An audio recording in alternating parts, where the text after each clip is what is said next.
Hello my dear students, कैसे हैं आप लोग। उम्मीद करता हूं आप सभी अच्छे होंगे। स्टूडेंट्स, आज आप सभी का इंटर की परीक्षा का पहला दिन है। आप लोगों ने कुछ ऐसे स्टूडेंट्स हैं जो कि आज से ही एग्ज़ाम देने वाले हैं, कुछ ऐसे स्टूडेंट्स हैं जो कल से एग्ज़ाम देंगे। आज जो कुछ स्टूडेंट्स ने एग्ज़ाम दिया है उनकी जो प्रतिक्रिया रही है वह कुछ सम्मानजनक नहीं रही है, अच्छी प्रतिक्रिया नहीं रही है।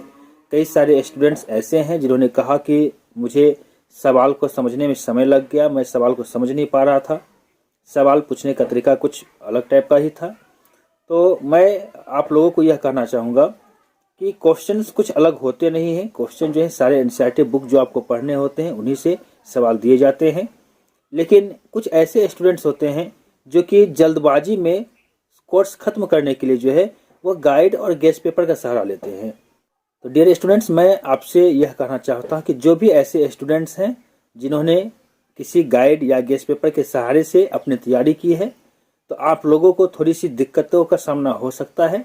लेकिन जिन्होंने भी एनसीईआरटी का कंप्लीट अध्ययन किया है, पूरी तरह से अध्ययन किया है एनसीईआरटी बुक से, तो आपको कहीं पर भी किसी प्रकार की समस्याएं देखने को नहीं मिलेगी।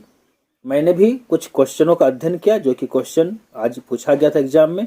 सारे ही क्वेश्चन अच्छे थे। आप लोगों से उम्मीद है कि आप लोगों ने अच्छे से सॉल्व भी किए होंगे और ज़्यादा से ज़्यादा मार्क्स लाके आप अपने रिजल्ट को बेहतर बनाएंगे। और मेरी यह दुआएं हैं आप लोगों के साथ कि आपका रिजल्ट जो है वो बेहतर से भी बेहतर हो। जिस प्रकार से हमारी सरकार ने इस बार लॉकडाउन के कारण विद्यालयों को बंद रखा, लेकिन एक चुनौती थी स्टूडेंट के पास कि किस प्रकार से वो घर में अपने से तैयारी कर सकते हैं या फिर किसी ऑनलाइन क्लास के माध्यम से तैयारी कर सकते हैं। ऑनलाइन क्लास के माध्यम से तैयारी करना इतना आसान नहीं होता है। कई ऐसे स्टूडेंट्स होते हैं जो कि ऑनलाइन क्लास करने के लिए बैठते तो हैं लेकिन वो क्लास ढंग से नहीं ले पाते हैं। उसका मुख्य कारण होता है कि नेटवर्क की समस्या। हमारे कई ऐसे ग्रामीण इलाके हैं जहाँ पर नेटवर्क की सुविधा अच्छी नहीं है, तो नेट कम होने के कारण जो है वो नहीं पढ़ पाते हैं। या फिर कुछ ऐसे भी स्टूडेंट्स हैं जिनके पास स्मार्टफोन्स या लैपटॉप नहीं होते हैं, जिनके माध्यम से वो भी क्लास नहीं कर पाए हैं। तो डियर स्टूडेंट्स, मैं आप सभी से बस इतना कहना चाहूँगा कि अगर आप लोगों ने ईमानदारी पूर्वक पढ़ा है, थोड़ी भी मेहनत की है, तो आपको ये सारे जो सवाल आने वाले हैं एग्जाम में वो आसान लगेंगे। आप इन्हें आसानी से सॉल्व कर सकते हैं। बस सॉल्व करने के कुछ तरीकों को आपको देखना है कि वो किस प्रकार से हम सॉल्व कर सकते हैं।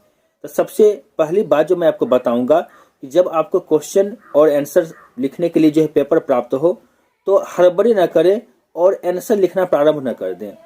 पहले आप क्वेश्चन को ध्यान से पढ़ें, उनको ध्यान से समझें, देखिए कि उसमें कितने ऐसे सवाल हैं जो आपसे परिचित हैं, यानी जिन सवालों को आप बेहतर तरीके से जानते हैं। इस एग्जाम में तो एक आपको लाभ प्राप्त हो रहा है कि जितने भी क्वेश्चंस हैं उनका डबल आपको जो है दिया जा रहा है। इस बार यह एक बेनिफिट आपको मिल रहा है कि जितने भी क्वेश्चन का आपको एग्जाम में आंसर देना है उससे डबल क्वेश्चन आपको मिल रहे हैं, यानी आधे क्वेश्चन को सोल्व करना है, आधे क्वेश्चन को आपको छोड़ देना है। यह पिछली बार भी जो ऐसा किया गया था और इस बार भी किया जा रहा है। तो इससे क्या कर सकते हैं कि आप पहले क्वेश्चन को ध्यान से पढ़ें।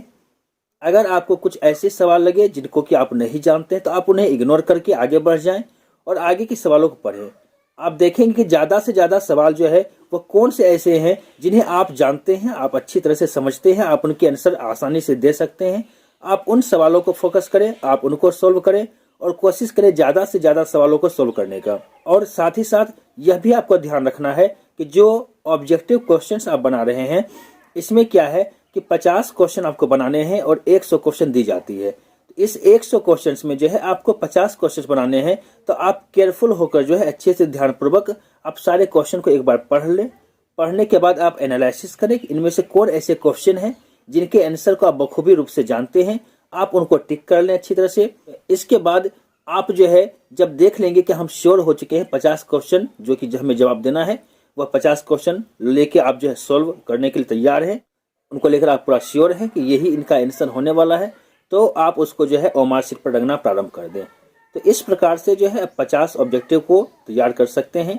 साथ ही साथ जो सब्जेक्टिव क्वेश्चंस हैं, कोशिश कीजिए कि जो भी सब्जेक्टिव क्वेश्चन है जो आपको छोड़ने हैं उनको जो है आप इग्नोर करते चलेंगे, उनको देखना नहीं है। यानी कि एक बार जब आप क्वेश्चन को पढ़ लेते हैं तो आपको पता चल जाता है कि कौन ऐसा क्वेश्चन है जिसके बारे में हम जानते हैं और किसके बारे में हम नहीं जानते हैं।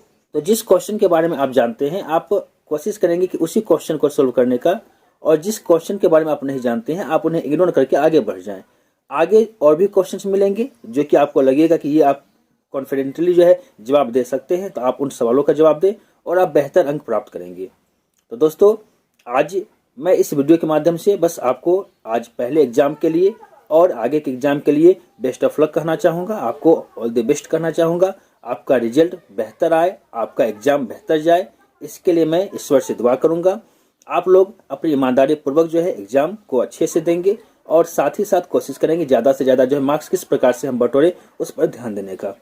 तो दोस्तों, फिर आगे कुछ वीडियो को लेकर मैं आऊँगा जिनमें आपको मैं बताऊँगा कि किस प्रकार की गलतियाँ स्टूडेंट कर रहे हैं अभी एग्जाम में और किस प्रकार की गलतियों को छोड़ने के बाद जो है आप एग्जाम में ज़्यादा नंबर ला सकते हैं। तो फिर मिलते हैं अगले वीडियो में, तब तक के लिए धन्यवाद।